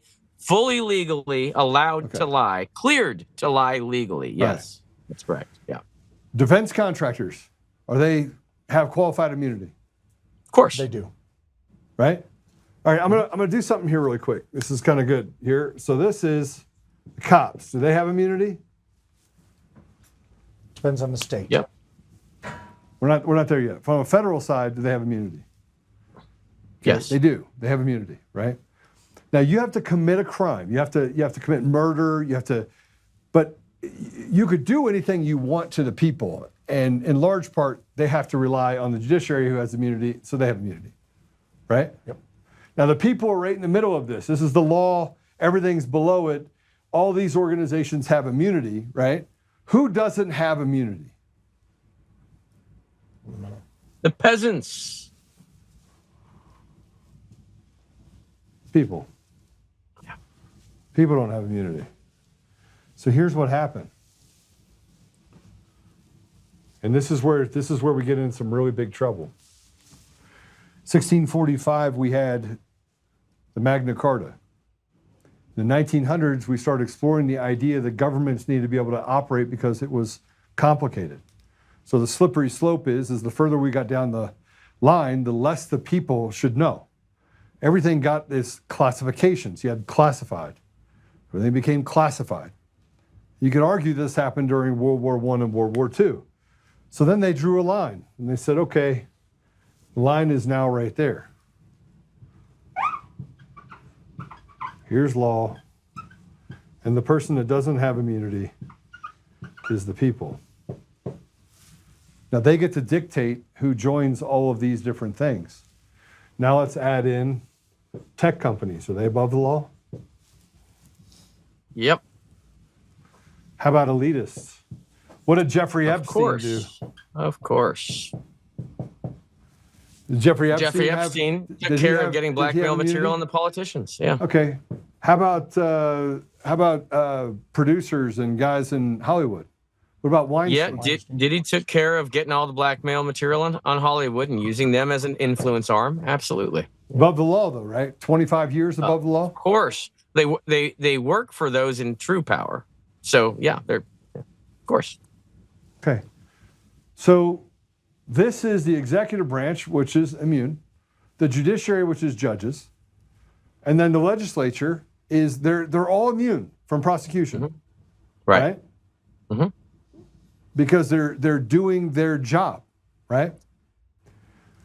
So the judges are up here, tech companies up here, farmers come, elitists, media, defense contractors, Weinstein, cops, SGAs. Mm-hmm. Well, then who actually bears the burden? Well, of course we do, and we rely on our elections to determine who's in government, which is the one that can actually control those other unelected branches.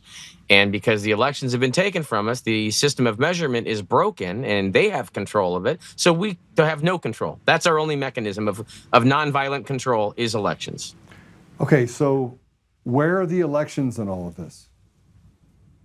Right above between the people, the peasants, and everything else.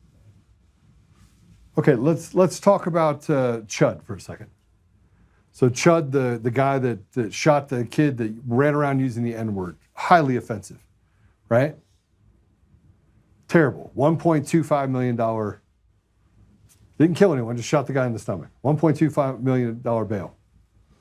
What about the other guy down in Texas that in cold blood just literally plunged a knife into a guy's chest and killed him? What was his bail? I don't even know. Wasn't it 10,000? It was 250,000. Was it? Yeah. So 1.25 million. Now, did anyone down in Texas, DA? This is a Republican area, by the way. So there's a reason why I'm getting to this because I want people to. Republican area. What's that? It's a fake Republican area. Well, what I'm trying to show you is if here's the road, right? And you have to pick your road. Here's one, this is the R road and this is the D road. Okay? The Republican area gave him what? $250,000 bail. Right? For a murderer. It's a fake R. It's a fake R. It's the same road. My point is, now I start doing this. So lawyers, this is a criminal organization now. Yeah, they took over. Right? They did a good job. It's a fraternity. It's a fraternity of everyone up here. Who gets put in prison? Yeah, we do. Yeah. The people. So where, if you were reading the Declaration of Independence, what does it say in the first paragraph? Anybody want to tell me what the first paragraph is?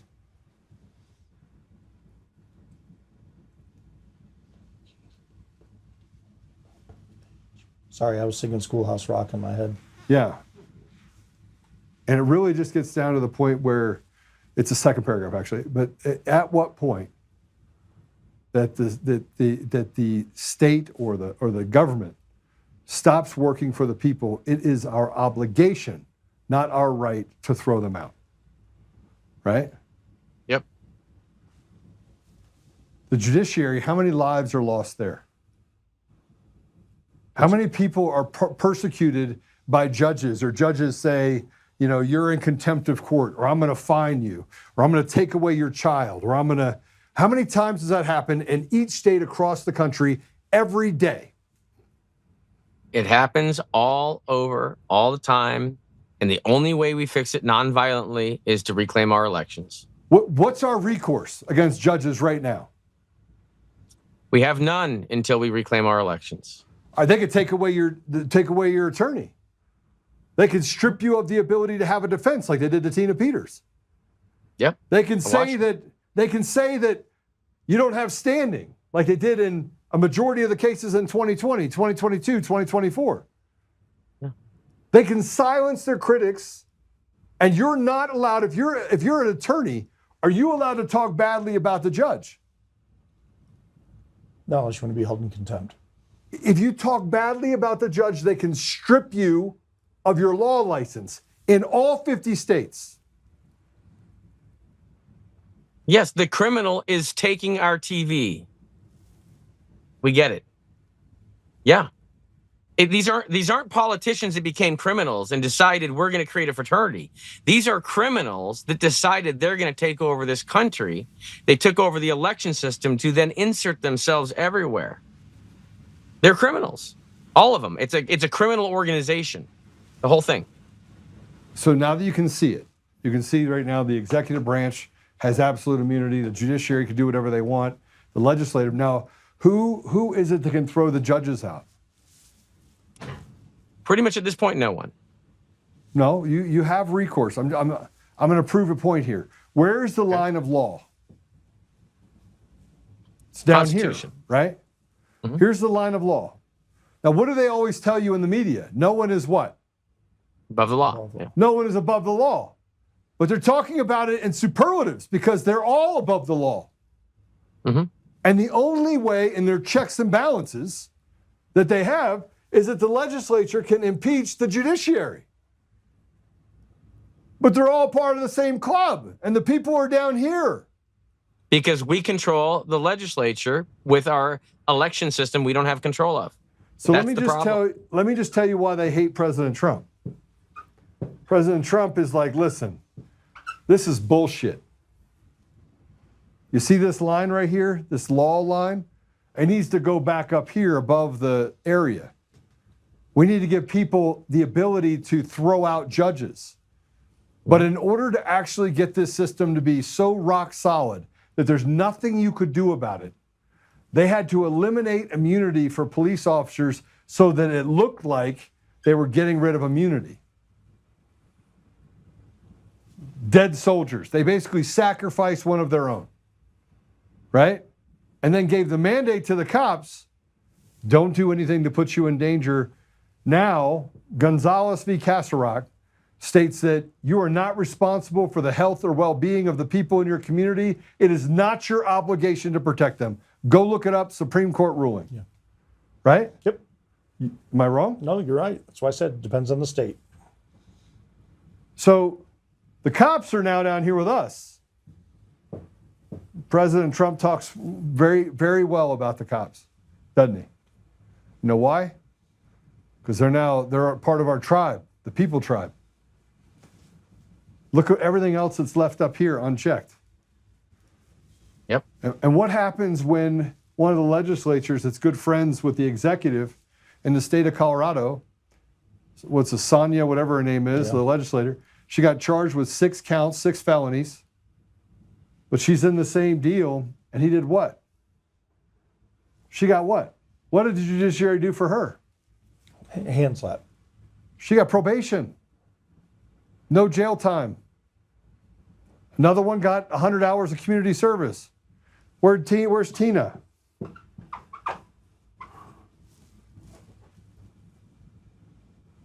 Department of Corrections. How about the people that are there?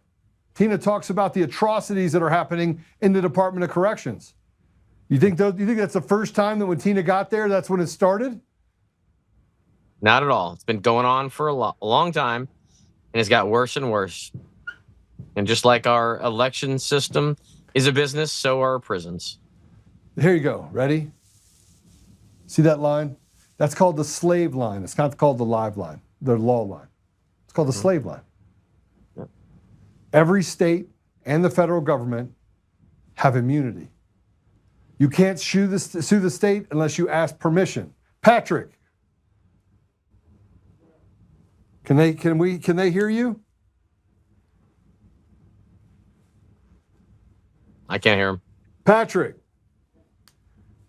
did you have to sue the state of Colorado? No, I didn't. You had to sue a school district. Yes.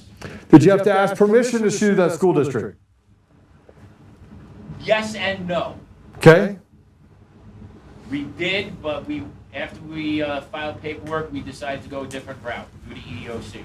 But it was recommended, but after we filed, we decided not to. But in order to actually sue them in the capacity, you had to ask permission in certain capacities to sue them, because they have immunity too, right? Yes, I have to ask the courts for permission. The court still has to give me permission to sue them.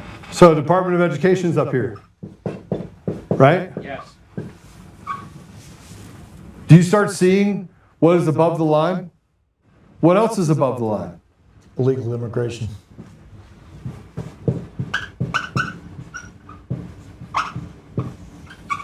Do illegals have to do anything in order to get benefits? Anything. Yeah, come to the country. Yet, do you have to beg for it, or they just give it to you? No, you just have to show up. All right, how about if you're an American citizen? Oh, you got to beg. You see what I mean? It's not difficult to see that you have a slave line, and that the people are down here, cops are now relegated down here. They made sure they did that with George Floyd. And they lied and said they kneeled on his neck for 9 minutes. And then you see the video and you know that's a complete lie. But they went right back to the lie after people forgot about the video. He didn't kneel on his neck for 9 minutes. It never happened. But they used that for a basis for a secondary civil rights violation. So how do the people survive when 56 cents on every dollar gets taken from them? Everyone above the line gets qualified immunity. CIA agents get to run around, do whatever they want. Surrogate government agencies, they get to sue us for defamation after making comments that, hey, don't worry about it, Trump's not going to win, I made effing sure of it. All of them get above the line. And no matter what evidence they have, all they have to do is say, there was no evidence, because guess who's above the line? Now, how do you feel? Same way I did 2 weeks ago when you showed it to me. This, by the way, is the U.S. system. It's not constitutional. It has nothing to do with the Constitution. This has nothing to do with the Bill of Rights. Matter of fact, the Bill of Rights exists above the line of the law. It only exists for these people. They're the only people that get to take. We get nothing. By the way, there's different levels of this, but the people are constantly trying to figure out how they get above that law line so that they can have immunity, so they can do whatever they want. They can act whatever way they want. And even well, go ahead, Mark. Go ahead. We don't have self-governance. It's all about bottom up. It's all about local self-governance. That's how we do it. There is no other way. The whole top part is totally corrupt. It's not coming back. I hate to tell everyone, it's just not going to happen. So we are going to have to fix things on a local level. We are going to have to demand, we're going to have to create fair elections.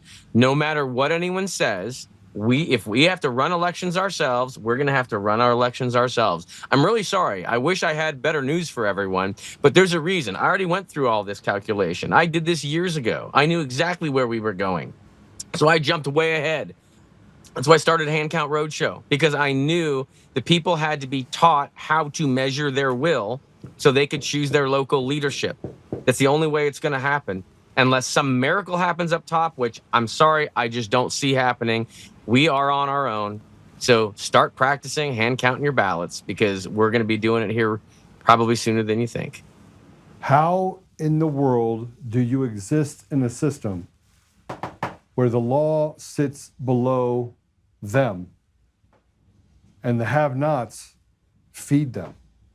We stop feeding. And listen. This is the most important part about this entire model. This is the most important part. If I were to sit you down, Micah, if I were to sit you down right now and put one rock on your chest, and then I put one more rock on your chest, and one more rock on your chest, and the reason why I'm saying this is this one more dollar has to go here. We're $39 trillion in debt right now because these are the only people that eat. Now keep in mind, your politicians are worth $40, $50, $500 million on a $160,000 salary. You have a CIA agent that has $40 million in gold bars in his house with $2 million in cash and more gold watches and things than you could count a stick at. And he didn't get that by himself.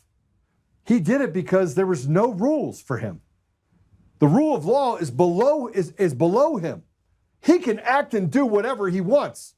They can lie about whatever they want. They can build election systems. And by the way, the elections are up here too. Let's just put that right here at the very top. Elections. Yep. Elections right in the middle of it. Elections are above the law. And here's another thing. If you want to have an honest election, you don't get to have it because they're taking away and saying there is no transparent process. That's the reality. That's where elections belong to us. They're running the elections. They stole them from us. So then we'll ask the question again. In a system like this, what does the Declaration of Independence say must be done? Tyranny. When Abolish. tyranny takes over. Yeah. And you know what? This is where we're at. You want to know why people hate me on the left and the right? It's because I'm stopping them from eating. You want to know why the state chair position, they didn't want me having it? You want to know why Boebert got on to Kyle Clark's show and defamed me and made up some story? It's right here. Mm-hmm. The haves and the have-nots. But here's what's happened, Micah. I put so many stones on your chest that now there's nothing left. There's no air in your lungs. And they're literally, you're gasping for air, trying to figure a way out. And now your kids don't even have opportunity. They don't even have a pathway to give above the line of slavery. They don't even have a pathway. There's no pathway to get there. And there's no other example that I can give you than this. The haves and the have-nots. Dude, there's a path. Run our own elections locally. That's it. The only way it happens is when all of this line goes back up here. And the criminality starts to be blind. But all that stuff up there, all that relies on us. It all sits on top of us. We are that foundation. And as soon as we're done, that falls. And I don't know about you. I think you're probably pretty close to done. I'm done. We should all be done. We need to be. We should all Because that's be the only done. time it changes. And I think the brightest idea that I've heard stated so far, the brightest idea was we had to ask permission of a Democrat to get Tina Peters out of prison. We had to ask permission. How does it make you feel? You say, I'm a slave. Tina Peters is in jail down here. The friend gets off because the system is not designed. There's a state of lawlessness for all these people. And there's so many people up here that they're making so much money on the American people that the American people now have become slaves even to people from foreign nations.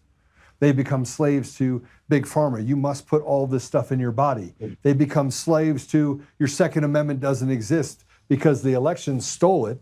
So now they're just doing the biddings of everyone here that says we strip the plebes of their ability. And here's the worst part about this model. You see these criminals up here that are above the law? They go and they feed them down into the people so they can go and return and do more crimes to the people to create more chaos. We are in a state of constant and perpetual betrayal. And there's not much left. There's no meat left on the bone. It ain't gonna last. No, it's about to crash, the whole thing.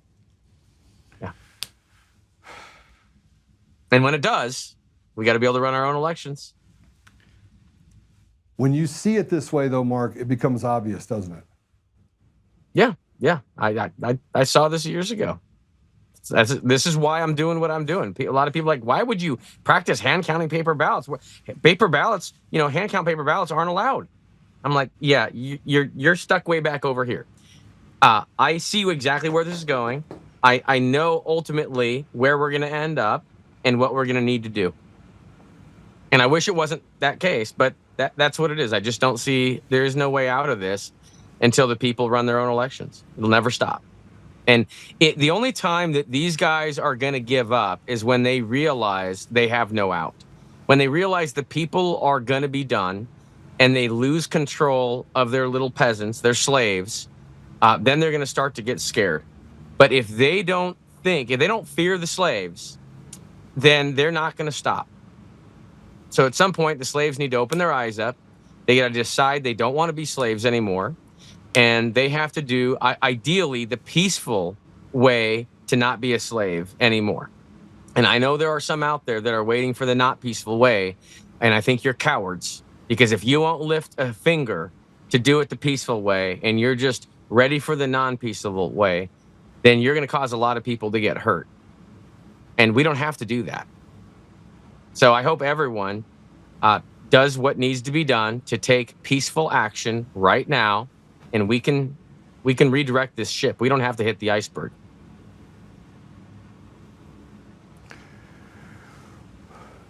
The more you see this, Mark, and I'll let you go after this, but the more you see this, Mike, I don't know what your thoughts are on this, the worse it becomes for anybody. I don't care if you're a Democrat, Republican, Independent. You are secondary to the rights of others, which means the exact same thing that we did to slaves that caused the Civil War, right? Or caused the Revolutionary War is the same thing we're allowing to be done to us right now. There's no difference.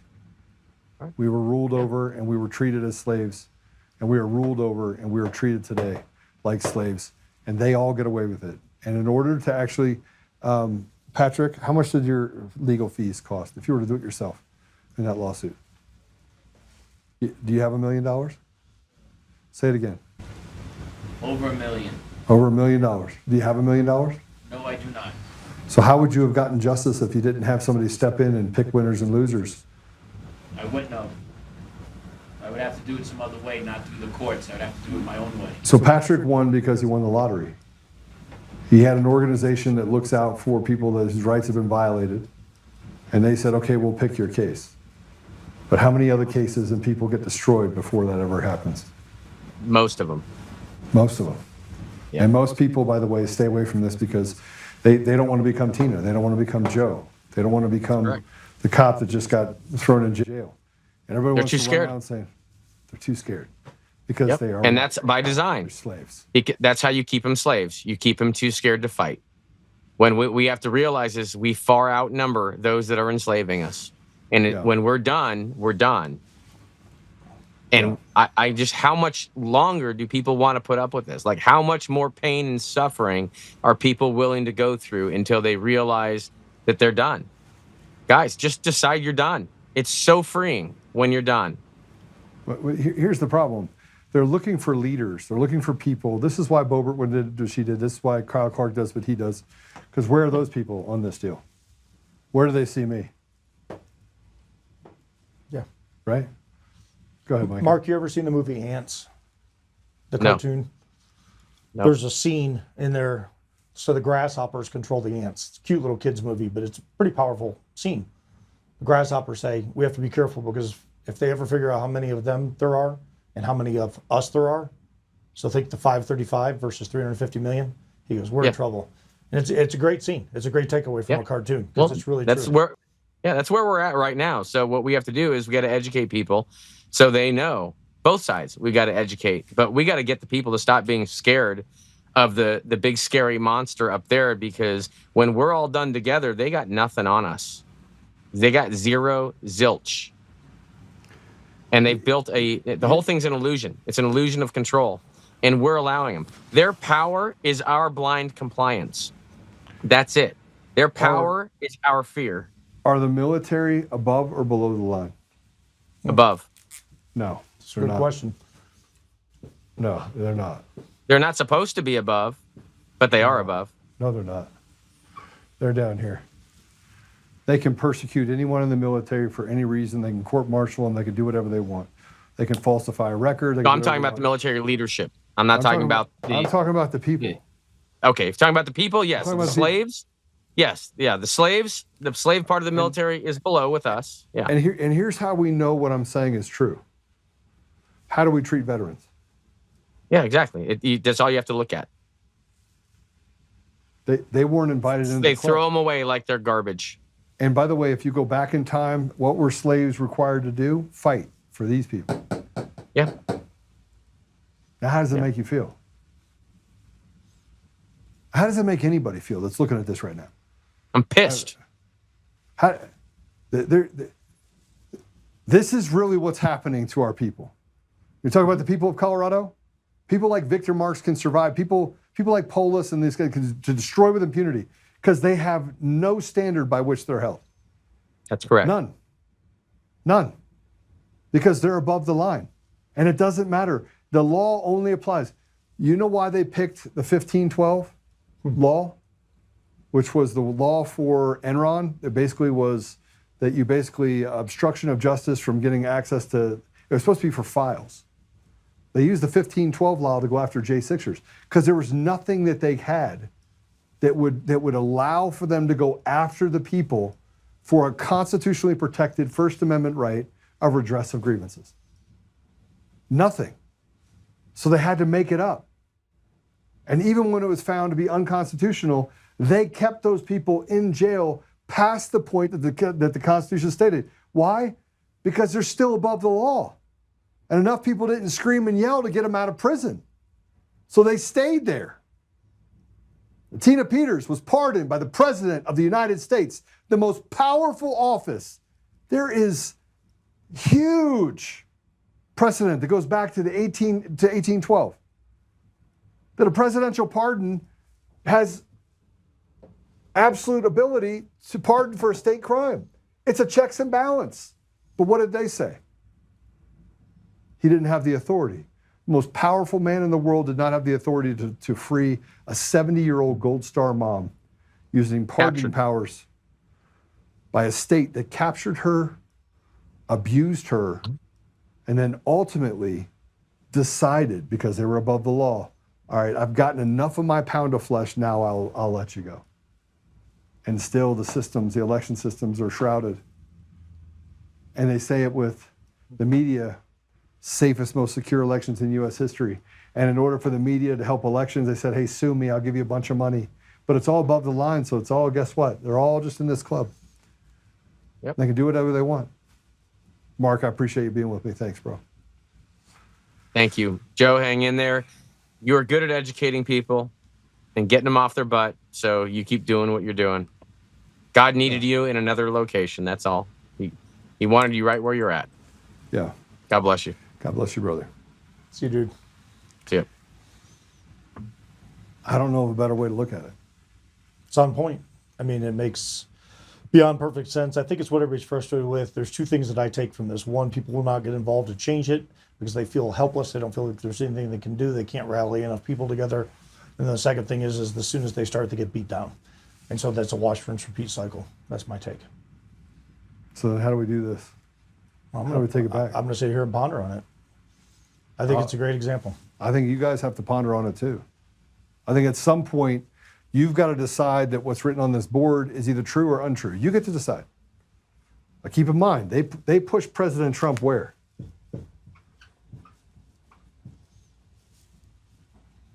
He decided, President Trump decided to be with the people. He made a conscious decision that he was going to protect the people because he started tearing off the boxes. Big Pharma, what did he say about that? He's like, just, take some ivermectin. He's the one that forced all the different things that allowed for that to happen. He forced big tech to be honest. He talked about the elections. He got to the fact that we were hidden behind a shroud of pseudo-government agencies. He talked about the fact that illegals should not be taking and eating off the deal. He talked about elitists being above the law when he talked about Epstein. Way back in 2007, they knew they had a problem. He talked about the corrupt and crooked people like Pocahontas in the legislature. He talked about Green from Texas, who frankly got kicked out. He talked about the rotted judiciary. Why? Because what did it do to him? It let some crazy woman say that she was raped 30 years ago, but she couldn't remember where it was, what day it was, what year it was. She thought that rape was sexy, but guess what happened? He saw the underbelly of the judiciary. And then he went and said to the legislature, you got to do something about it. And what did they do? Can't do that. We're all above the lines. He's trying to push this line up, which is why they're trying to assassinate President Trump. And the executive deal, the only way that all of this happened is right here in the middle. Elections. And now you want to know why they hate me? You want to know why they want to destroy me? You want to know why they're saying probable falsities? This is it. This is it. Because they're above the law. They can do whatever they want. Yeah. All right.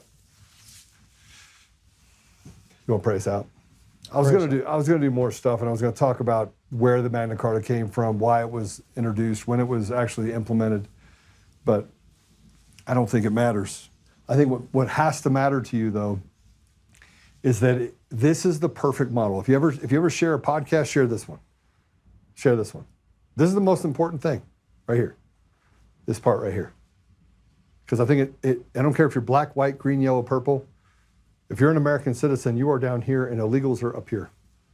They can build mosques, they can build whatever the hell they want, and you have to finance it. $39 trillion in debt, elitists are up here making money on your back. They're putting millstones on your chest, and they're literally choking the life out of you.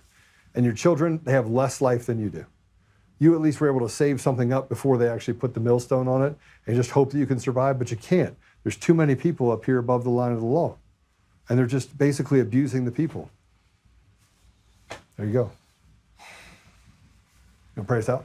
Yeah. All right. Father God, thank you for this time today with Joe. Certainly appreciate his insight, his wisdom, his fierceness, his ability to fight, his willingness to stand in the gap. There's few men like him. I'm grateful to be cut from a cloth like this where, quite frankly, scripturally speaking, we're called to stand in the face of evil. I believe this is exactly what this is. I've been saying it for a long, long time. Gloves have to come off. I believe prayer is of necessity. I believe forgiveness is absolute. But there's also a time to put on the armor of God, to stand in the gap, to face evil, stare it down, call it what it is. If we get to a point where we've got to get to that point, that's what we need to do. Father God, I ask that you watch over our country, watch over our troops on the front line, be with my baby girl in the Straits of Hormuz. and be with this man standing next to me as he continues on in this fight. Man, it's just, what a day it has been. Grateful for Tina Peters being released today. I'd ask that the American people understand what's really going on with that and not just the heresy and the lunacy on the other side. I'd ask that you watch over all of us. In your son's name I pray. Amen. Amen. All right, Apple Podcasts, Google Podcasts, Spotify, Pandora, iHeartRadio, TuneIn, and more. Go over, give us a 5-star review. If I don't know if there's any other model you can look. You can get pissed off at my handwriting. I mean, I could do it in different colors if you want. So you have the well. But the system is not designed to help you. It's designed to hurt you. And the process is the punishment, just for you questioning it. Doesn't matter where you are, whether you're getting a speeding ticket, question the process. It's designed to punish you. So go ahead and check it out. We are on Roku now, so let us know how that experience goes, whether or not you can find us. Susan Rice, good to see you. Again, if this is the line and we're down here, then we're the oppressed. It doesn't matter if you're black. See, they had to tell us a little bit of truth. And they tried to say that, oh, we're going to put black people above the line. They put the black criminals. And they called everyone else Uncle Tom. There's so much more complexity to how they develop this. You guys kill your babies. We're not killing our babies. These people are not killing their babies. They're having kids to maybe build another army to make that millstone on your chest get bigger. This is reality. Show me, if anyone, Joe at untamednation.com. Go ahead and send it to me. If there's any way you can disprove what I'm saying here, please do. Change my mind. I want you to change my mind. Good thing about not being the state chair, I can actually get back in the gym and have a good time. So I'm really looking forward to that. All right, God bless you all. We'll see you guys tomorrow.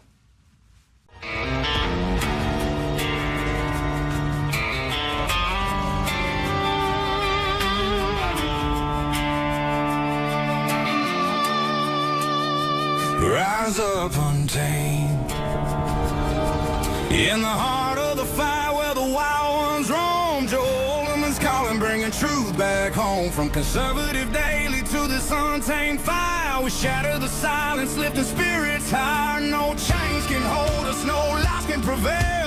Authentic and fearless on this rugged trail. Patriots gather under stars and stripes. Untamed nation, igniting the night. Untamed nation, let the truth roll out in this land of the free. Standing proud from sea to shining sea, we won't back down. Catch the fire, wear the crown. Untamed nation, it's our battle song, motivating hearts where the brave belong. Yeah, untamed and wild, forever strong. Play it again all night long.